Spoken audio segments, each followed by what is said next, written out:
مراسم رمزی پرده‌برداری در باغ غلبه پایتخت با شرکت امامعلی رحمان رئیس جمهور تاجیکستان مراسم افتتاح مجمع نوسازی شده برگزار گردید.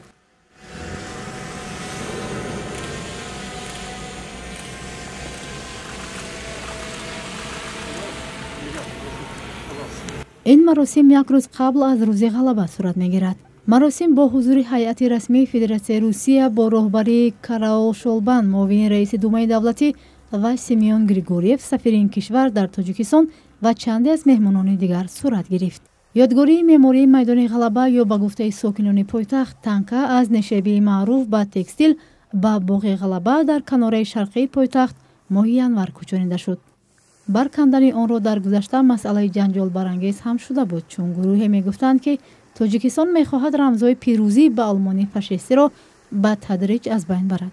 در جنگ بزرگ وطنی بیشتر از 200,000 نفر از شهروندان تاجیکستان شرکت کردند و 10,000 نفرشان هم جان باختند.